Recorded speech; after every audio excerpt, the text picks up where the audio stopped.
What's going on, guys?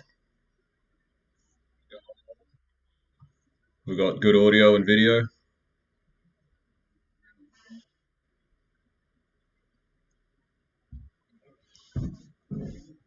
Oh.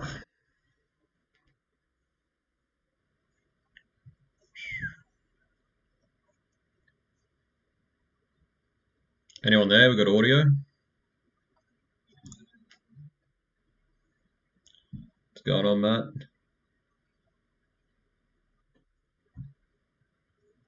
Is the Sorry, guys, bear with me.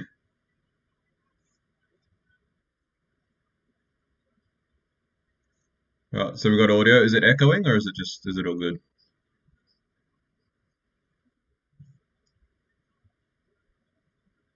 Sweet. All right, good stuff. What's going on, guys? How's everyone tonight? How's everyone's weekend?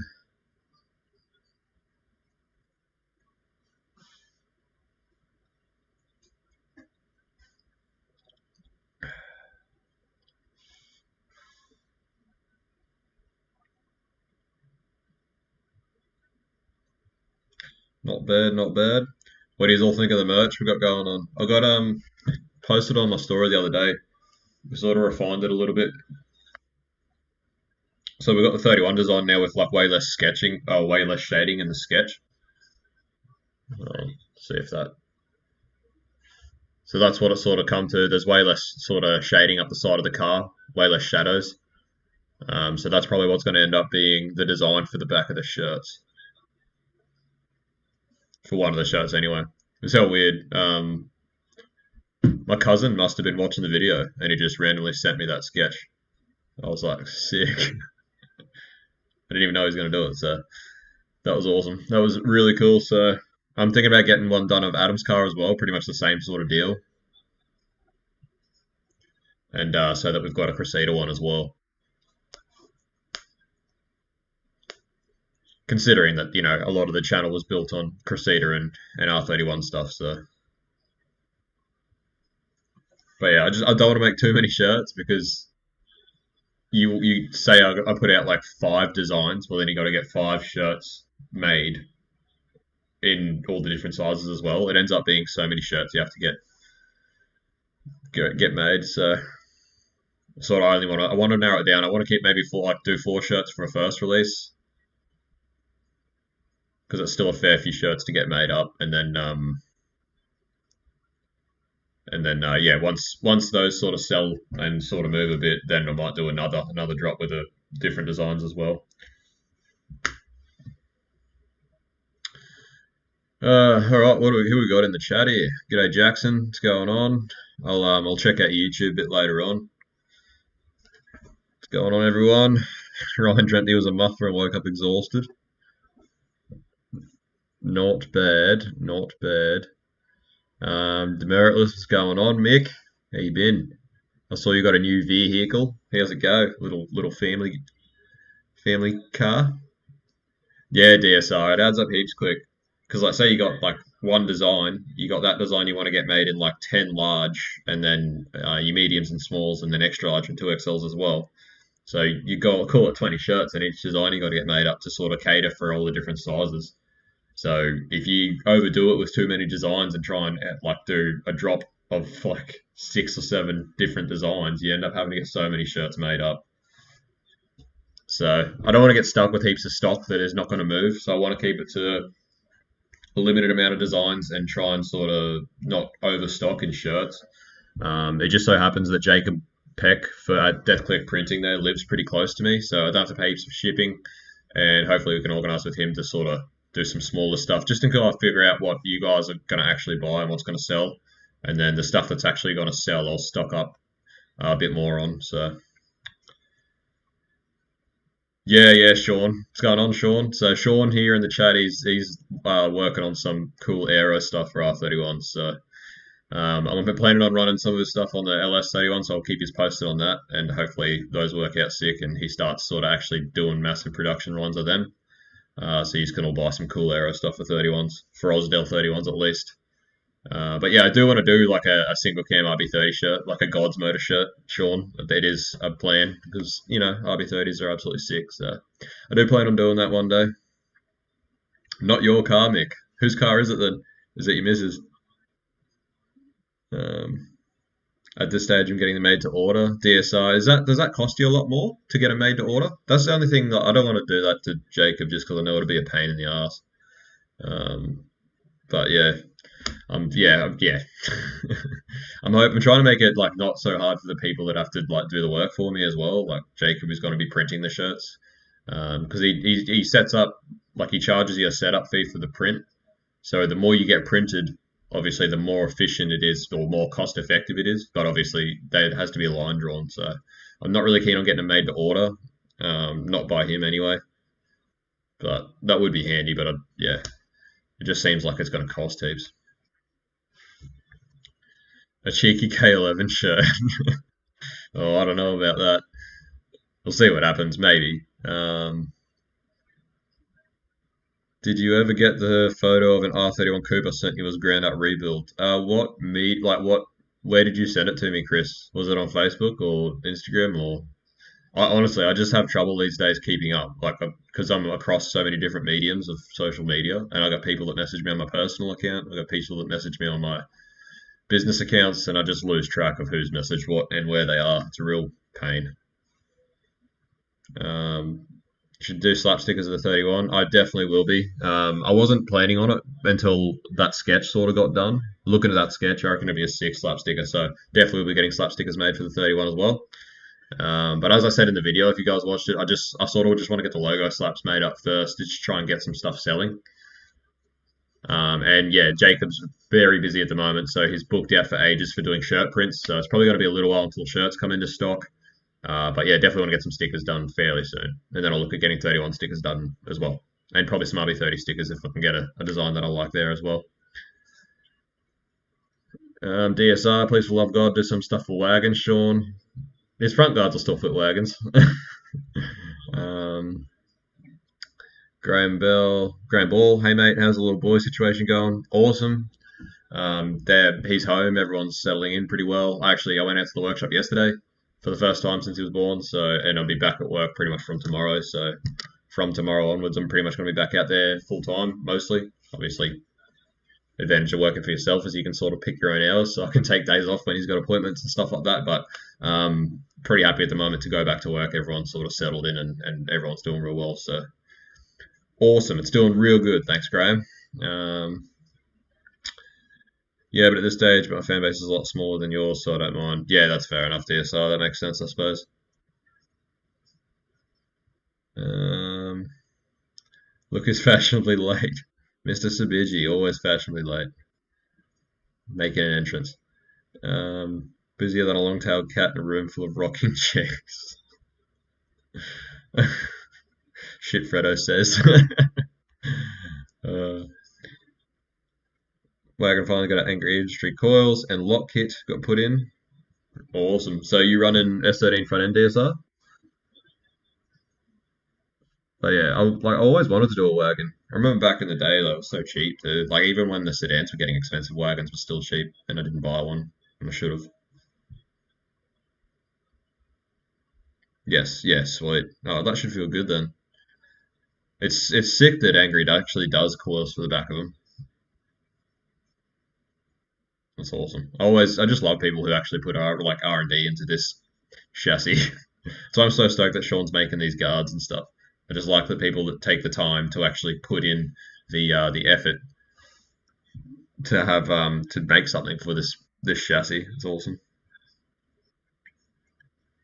Yeah. There's that sick one down in Victoria that gets around that one J one. It makes like 400 horsepower or something. Yeah, it's cool. It tempts me to build a wagon, but I don't know. They're just everything's getting so expensive now with 31s. I'm glad I've got what I've got, but yeah, it's getting pretty hard. I'm actually now that like Sean's doing these guards and stuff. The vision that I have for this LS R31 that we're building here is just I think it's gonna be so sick. What up, Josh? Welcome to the live stream. So Josh is the guy that owns the AE82 Corolla. As you can see, he's a big fan of four ages. What LCAs do you use with the S13 upgrade? I just use S13 LCAs, Ryan. You can literally pretty much use any Nissan LCA just about. So your S13 and R32 LCA are a little bit wider than the R31 LCA, and then the R33 S14 LCA is longer again. So I had a set of R33 LCAs, and then I bought a set of Nice Vibe extended LCAs. If you want to extend your own LCAs, obviously head over to RB Factory. He does heaps of kits that are welding. It makes it so easy. It's actually really easy to extend your LCAs. But I found that just the stock LCAs worked for me. The stock S13 LCAs worked for me because I ran the GK Tech roll center correction kit, which actually gives you an extra 25 track width anyway. So running any more than an S13 length LCA was just getting too ridiculous. But now that I got now that Sean's doing these wide front guards, I'm pretty keen to run just like a ridiculous LCA in the LS car. I'm going to hit up Harvey Factory. He makes sort of he's been playing with some custom like CNC just like plated LCAs he's been building. I don't know if he's released them to the public or not, but I've been hitting him up for a while. I just want to make this LS31 just the most ridiculous amount of lock ever. And yeah, now that Sean's doing these 30 front guards, and my vision for how this car's going to look is I'm so excited to see it come together. I'm too keen. So yeah, seen it. Winton was off tap. Yeah, that's that 1J wagon he's talking about. Yeah, I think so. Sick. What else he has to use? Yeah, oh, sorry, I just answered that. Hammocks, if you know anyone with a wagon roller, so I can start on them for Wags family. I'll keep an ear to the ground. I don't know anyone personally that's got one just hanging around. I do have some connections to a few like R31 blokes that live in Maryborough, and I know there's a guy in Maryborough that like wrecks R31s. He's got heaps of them. But yeah, I don't know. I'll have a chat to them and see if he's got any wagons. I don't know if he has though. I know Liam's bought stuff off him before, so I'll ask Liam if he's got any wagons up there. He might be interested in letting a shell go, maybe. Yeah, because I got the 30 LCA. Just concerned about camber. Yeah, Ryan, you will only be able to dial out so much camber with the extended LCA.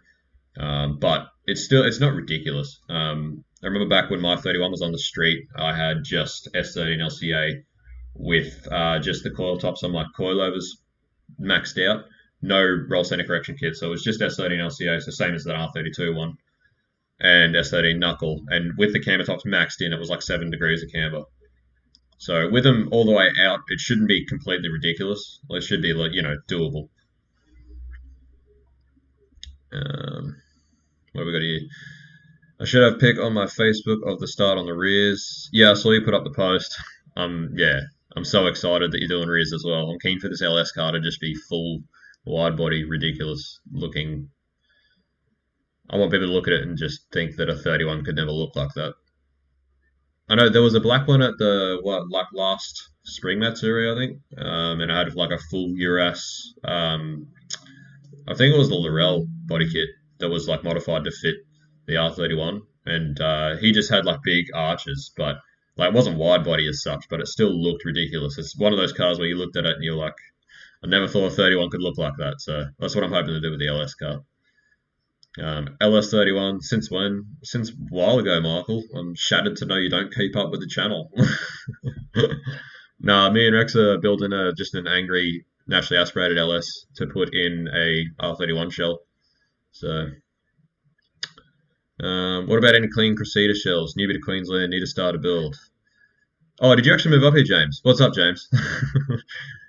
Yeah, James, I've actually decided I'm probably going to sell my shells. I don't know if they're probably clean enough for a street car, especially the white one. I sort of already cut up a fair bit of it.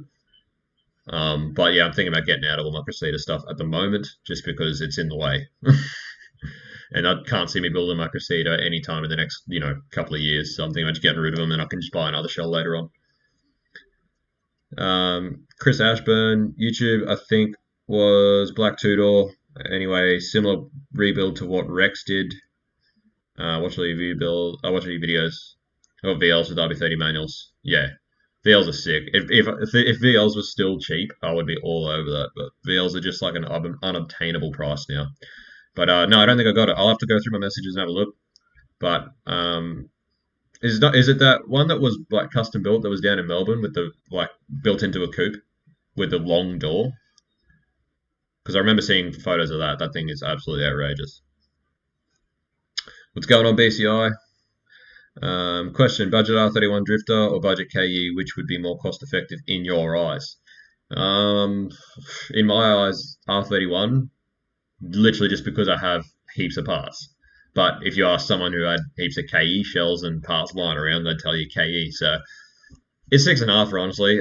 Like both of them, by the time you sort of break it down to power to weight, like even just an aspirated RB30, 31 is still compared to an aspirated KE, like 4 age or something. It's 6.5 a dozen, I reckon, personally. I know Nissans. I'm familiar with Nissans, so 31 in my head seems easier just because I know everything that goes into the front end of them. I know the options for rear end setup. I know who makes what. You can buy cheap coilovers from China, like for S13. It's easier to set up one. I've found personally.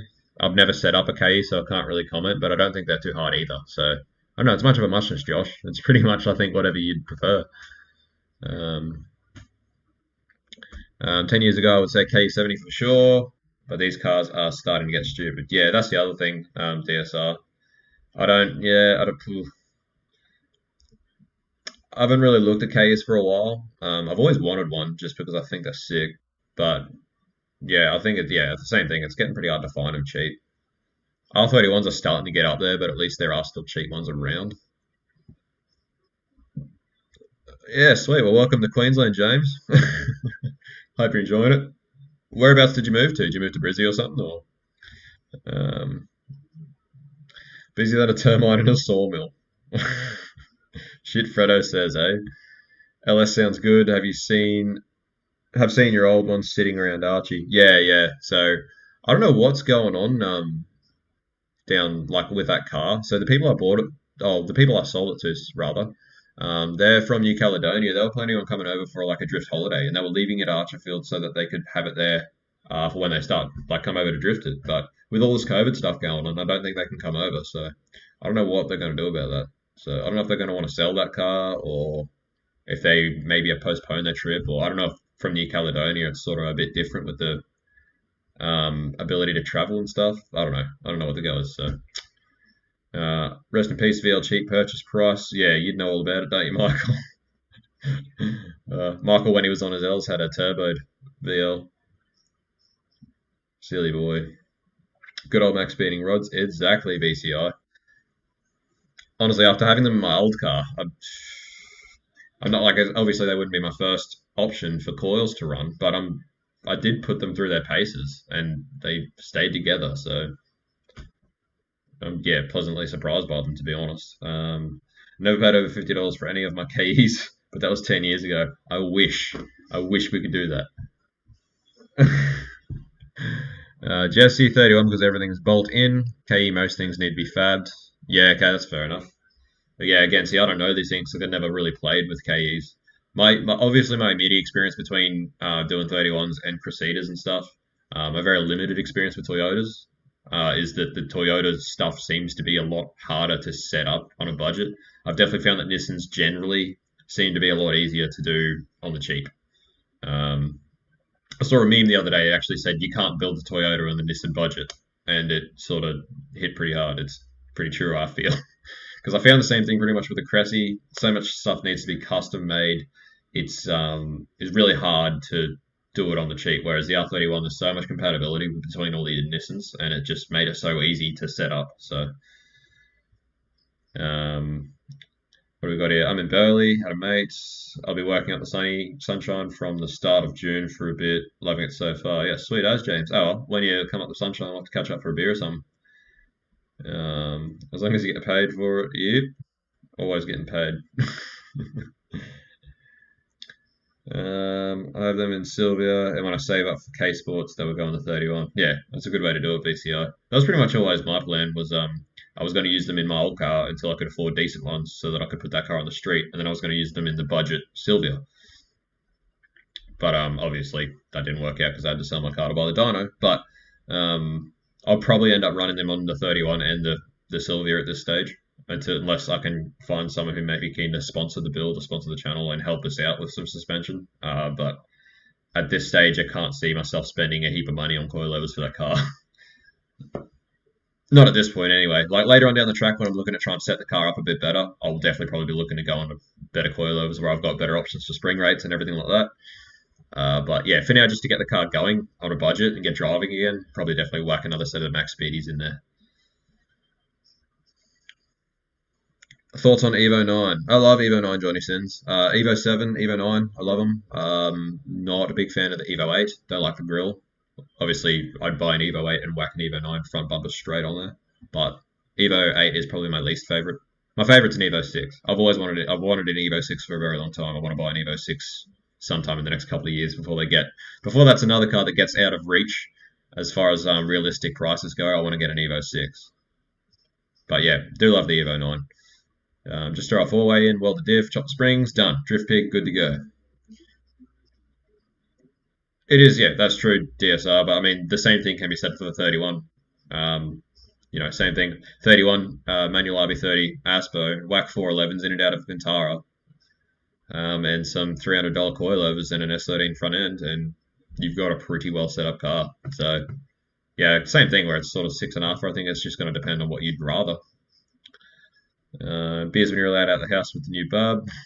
Yeah, glad everyone's happy and healthy. Yeah, everything's doing sick, so I'll have to go catch up with Kieran. I haven't seen him for ages either.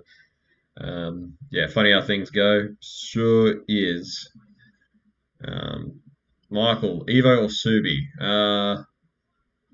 I want an Evo. I feel like you knew my Subi, Fredo, so I feel like I've already done Subi as much as Subi can sort of be done, and I really want an Evo. So the Evo 6, like the Evo 456 platform, compared to the GC8, is the same length. Pretty sure it's a similar weight, but they're 100 mil wider. So, and just the 4G is, I feel like, just a better platform to start with. I do love the Subis, I do love the EJs, but I feel like the 4G is a better platform to start with for and I feel like an Evo is just going to be cool or something different. I've already done the Subi thing, so. What was your first track day like? And have you had any NAR31 drifters looking for advice as I'm a newbie and wants to drift? So my first track day, I literally just went to a Matsuri.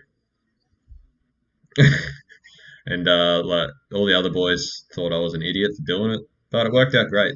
I'd done a little bit of streeting. Not that I'd recommend doing streeting before doing a track day. Since I started driving on the track, I've learned so much more about driving, and I've learned that when I was streeting, I actually couldn't drive for shit. So it's just lucky I didn't crash. So I don't know. I'm not big on streeting these days. But yeah, my first track day, I just went and sent it. But I've never drifted an NA car, not an NA31. I've only drifted turbo 31. Although I suppose I've had problems with my car and ended up having to pretty much drive it NA before. I did a morning session where my wastegate just got stuck open, so it was pretty much more or less an NA car, and it still was fine. You just got to fully commit, which honestly is a lot of fun to drive. But if you had like 411s and like a decent RB30, yeah, I think NA would be fine, especially on skinnies. Like just whack stock wheels on it, which are like 6 inches or something, and just run a 185 and just run it at like 40 pound. And on 411s, it should still be fine. You should have heaps of fun. Let's go on Ford to best. Ford are best, you reckon? How's it going, mate? Frankie Pants, how's the new daily car going? Pretty good. I've been driving around a fair bit. I haven't driven all the way to the workshop yet because I am still a bit sketchy on the timing chain. It's a known issue with the markers that the timing chains let go with those. I think they're GD is the engine code. Either way, it's a known issue that the timing chains do go. So I want to wait until I've done a timing chain before I start driving it for heaps long distances. But still, I drove it around home a fair while. I actually towed it out to the workshop yesterday in preparation to do the timing chain and stuff. But it's fun, it's zippy, but I am still a bit worried about it actually doing the drive from here to the workshop. It's the same thing where on the highway it seems like 100, 110k an hour. It just seems to be working pretty hard.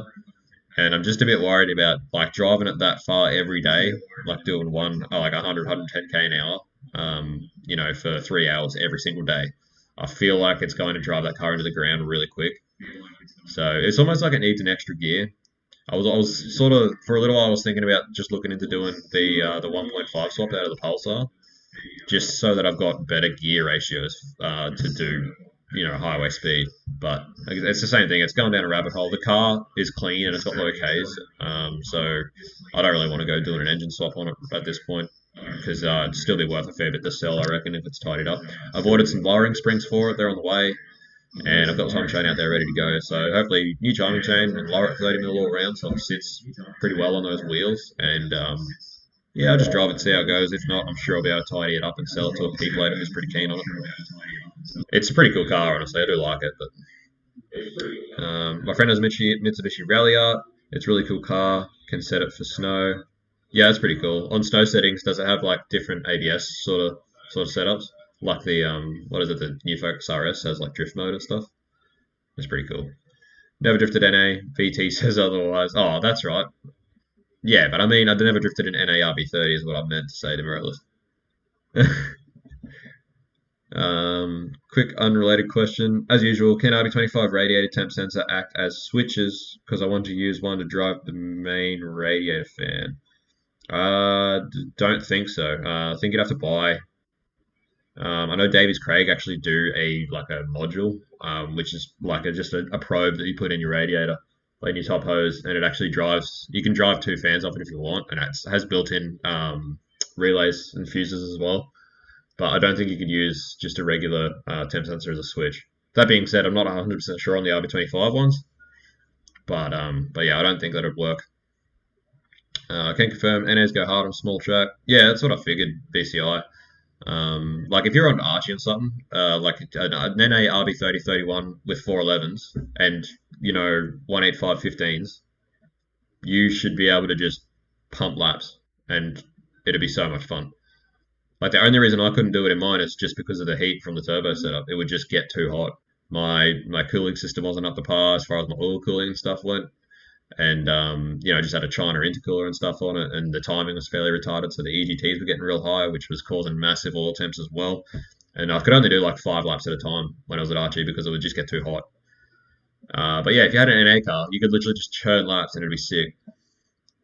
Which is pretty much my whole idea with the the Barra S13. Obviously, when I decided to build, or when I thought about building that car, I was still keen to build a turboed LS Cressida. But the whole idea of the Barra S13 is for tracks like Archie. I decided in the S13 just because I've got the shell, and I'd rather build it into something than let it sit there. And obviously, RB Factory makes all the stuff to do Barra into S13, and no one's really done one on YouTube and documented it. So I thought it'd be a good opportunity for me to get ahead of the curve, sort of try and push RB Factory's products out there as far as doing a Barra swap on an S13, and then have an NA car with like a 4.3 diff that you can go and drive Archie and stuff all night and just have ball. So that was my whole idea with that. Obviously, now we're going to have two aspirated cars because we're doing an aspirated LS31 now. But yeah, aspirated definitely has a big place for stuff like that. It's not always best to have turbos. It can come with a lot of problems. Would you say the setup on Zach Baldy's R33 now is where you would want it for a low-power drift car? Or what would you do with a stock block RB25 DT? Love the videos, man. Cheers, Gun Down Daily. Yeah, I've seen you've got a 33 now. Doing all the right things, putting the Series 2 wing and stuff on it. Congrats on Mum and Bub being healthy and happy. Thanks, man. But the only thing I'd probably do to Zach's is, yeah, I don't know, probably even just a high flowed turbo. Just something with steel wheels. I'd rather replace that stock turbo, even like an OP6 RB25 Neo turbo. Something that's just a little bit, I suppose, newer and more reliable. The stock turbos on them things are known to be not too happy, especially on high PSI, like high power. Like if you chucked an OP6 or like a steel wheeled high flow turbo on that, I'd be pretty happy even once like stock injectors run it to sort of 9 to 10 pound, and it should be happy as. And that's pretty good reliable power, and you're looking at sort of 280 sort of horsepower at least. Which as you've seen from what I did with the 31, that's plenty enough power to go and have a lot of fun. So It's not, yeah, you don't have to spend heaps of money to set them up pretty well. But yeah, definitely, obviously, Zach needs that ECU. The stock ECU is just not working. That or I don't actually, I shouldn't say that because we never actually got down to the bottom of what the problem was. But at the end of the day, like I was saying in the videos at the time, it was a waste of time financially for us to keep chasing this issue with a stock ECU that who even knows if it was going to be rectified.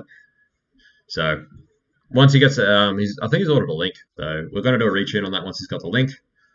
But yeah, that like once it's got an aftermarket ECU, it just makes everything so much better. So if you can only buy one thing for your stock RB25, make it an ECU so you can at least have a decent tune and it's going to be better all around. So Jack Gale, hey, how's it going? First time here. Have a good time. Having a good time. With all your 31s, how gutted have you gone? Was doing another RB30 Pintara, was going to take everything out but dash and wiring. Any tips? So my old car, which I sold, when I used to drift it before I sold it the first time, I had that stripped from the front seats back.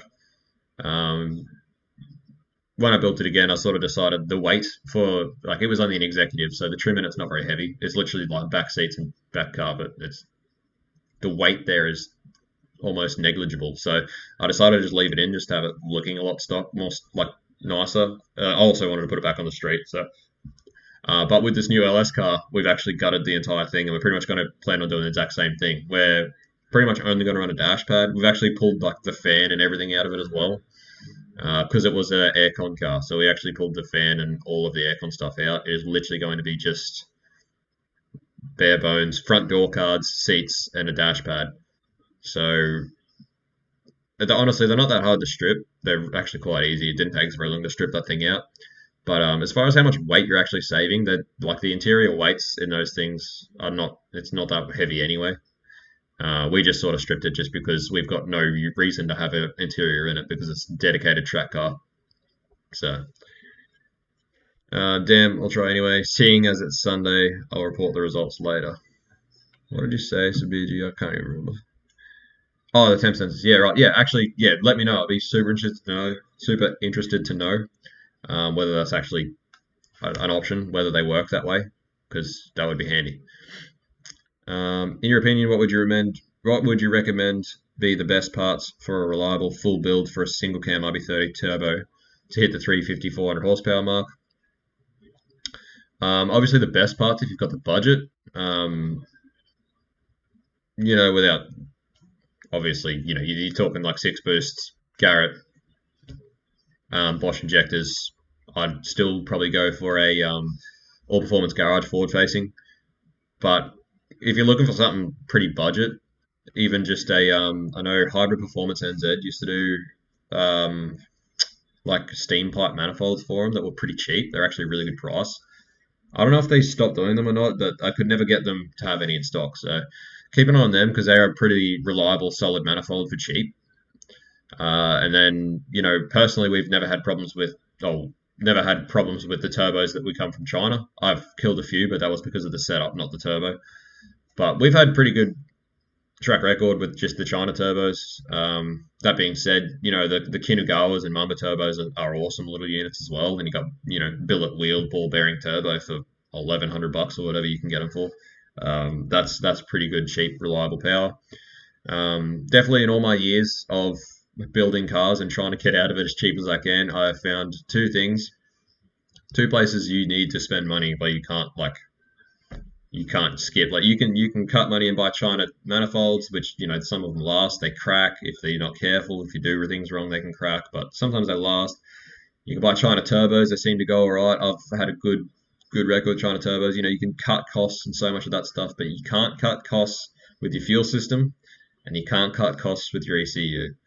So, we managed to sort of get by making the architects work for us, but they weren't very good.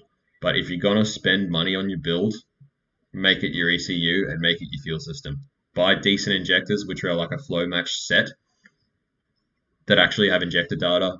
Buy a decent ECU that you can actually tune properly, because if you spend the money on the ECU, you have the protection parameters in the ECU to protect your motor from the cheaper stuff. So if you buy a Link ECU and you've got a China turbo, something happens, you can sort of set it up for boost cut. heaps of stuff like that.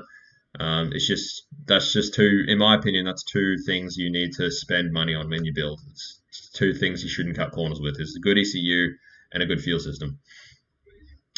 But yeah, for 400 horsepower, like that's what we achieved with Rex's 31 with just that was just a China stainless high mount manifold with a China 3582, and that was a 0.63 rear, so or 0.64 rear, so it was a very small rear housing. So, well, we made what 382 horsepower or something.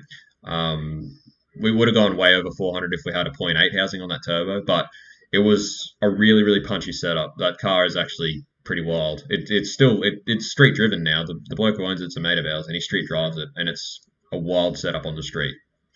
It's really punchy. So it's not that hard to do. I don't feel 350 to 400 horsepower is too hard to do reliably with the RB30. They're a pretty staunch little motor. But yeah, definitely just head studs, head gasket, decent injectors and ECU, and then just whatever sort of hot side you can piece together. It just depends on how much you've got invested in your motor and how much, like with all budget builds, if you've got a stock bottom end motor, it's not that big of a deal to put a China hot side on it, because then if something goes, if the worst case happens and something goes wrong and your motor blows up, you don't have heaps of money invested in it. But if you've got a fully built forged bottom end, I'd be like, put something decent on it for a hot side, because if it goes bang and the worst case happens, you've got a lot of investment in your bottom end, which has gone to crap. So anyway, that's just my opinion. Is if you're going to do it budget, do it budget. If you're going to do it built, just spend the money to do everything properly. Otherwise, you'll be crying in your room later on. Heading off, Matt. Congrats, Flynn. Glad he's healthy. Talk soon. Cheers, Michael. I'll catch you later. G'day, Stefan. How's it going? My barrel build AU has been put back. Have to put new brakes, calipers, and shocks and brake pads. Fair enough. So are you just doing an aspirated barrel swap AU? Is that what's going on? AUs are sick. I like AUs. Just got my P plates. What are some fun roads and roads to muck around at in Brizzy? Head out over Mount Nebo, down Mount Glorious. From there, head up, through towards Esk. Once you get through Esk, turn right, go down over Somerset. Then go down into Kilcoy, and then go down through Woodford, and then turn right at Mount Mee, and go up the Mount Mee range, and then back into Brisbane. That's a pretty good little circuit. That's a lot of fun. Back when I was riding street bikes, that would be like one of our circuits we do quite often. What ECU would you recommend then? Pretty much Adaptronic are awesome. So the bloke that started Adaptronic and pretty much had all those great ideas for those pretty budget ECUs, he ended up being pretty much absorbed by Haltech. So a lot of the Elite series from Haltech is a lot of Andy's ideas. So that's why the Elites are so good. So big fan of Adaptronic as far as value for money goes. They've got a really a lot of good features for the money. The Haltech Elite series is a really good ECU. All of the Link ECUs are quite awesome. I really like Link. I haven't had a lot to do with AEM, but I know that they're pretty good as well. There's not a lot of. They're not pretty big in Australia. They're pretty big over in America and stuff. But yeah. So I don't know. Just your three biggest ones, obviously Link, Haltech, and Motec. But Motec's pretty high up there as far as budget goes. But yeah, that's what I'd be looking at. Something like a Link or a Haltech, pretty much, is what I tell most people. It's the best sort of in the country, the most well known. If you buy one of those two ECUs, chances are you're always going to have someone that can tune it. There's not many tuners out there that don't know how to tune those two platforms of ECU. So it opens up your options a fair bit as far as getting one of those two, and they're both very common and easy to get and pretty well priced. So that's my opinion on it. If you're for a few of our really big budget builds that we got planned for future, we're going to be looking at going for Motec. But yeah, again, that's sort of higher end sort of stuff like that. But yeah, the Adaptronic really good. It's just that you got to find tuners who actually want to tune them. That 1J Hilux that we've got sitting at the workshop, which we're still getting to, we're waiting for a bell housing for. It's got an Adaptronic in it, and yeah, they're awesome. They're really great. So. Had a China turbo on a stroked FJ20 for 4 years, had no problems. Yeah, there's so many people out there that have the similar stories. Just China turbos, they actually seem to be pretty good. They got pretty hard bearings in them. They don't seem to fail that often. And 9 times out of 10, if a turbo fails, it's usually something to do with the setup. It's very rare that you'll find a turbo that will fail after somewhat of time that wasn't faulty to begin with. I found that most of the turbos, like the China turbos that fail straight away, they're faulty casting or there's something faulty in the turbo. But usually, if they live, they usually just keep living. Um, I've seen a lot of people that have them fail, and they love to rag on them and talk shit about them. But whenever you ask them what actually went wrong with the turbo, they can never tell you because they never bothered to look into it. So that's the same way that I found. Like I was going through turbos on my setup when I first finished the car, but I sort of took the time to actually get to the bottom of what was happening and figured out it was a problem with the setup, not the turbos. Since I fixed that setup issue and I had the China turbo on that car, it's been awesome. So doing a turbo build AU. Oh, sick. So turbo barrel. That's awesome. Thanks heaps, man. That was a lot of help. Awesome, Sean. Yeah. If you want to help, if you want to know anything, just shoot me a message. Happy to help you out with whatever. Normie means for normie teens. Yo, what's up, fellas? That's a skid's name. What are your thoughts on RB20 DT? Is it really just better to upgrade to a 25 or 30? Um, I like 20s. I like the idea of having a really rev happy motor. Um, if you've already got one, I wouldn't be too worried about upgrading to a different motor. Um, the RB20 can still pretty happily handle sort of 250 horsepower and still be pretty reliable and very fun. Um, like unopened, I mean, if you don't let the magic out. So I don't know. I like RB20s personally. I think they're pretty cool, but yeah, I wouldn't be too worried about upgrading to a 25 or 30. It really depends what you want to do with it. Like you're gonna find with a 25 or 30, you're gonna have a lot more torque. You will find them a lot better in that regard. But if it's just for something like a drift beater and you've already got a 20 in the car, just run it. They're pretty cool. I like them. I do. I do.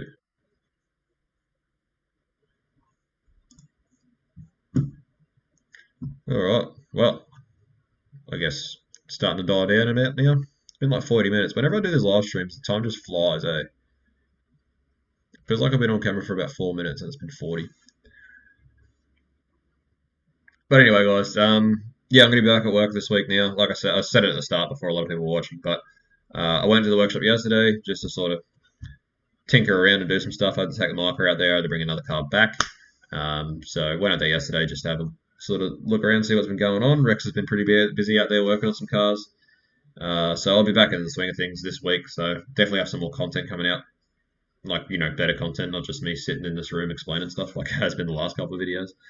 I went for a cruise with Adam in the MX-83, the JZ car, the other day, just to log an actual road drive on the ECU, just to make sure everything was good.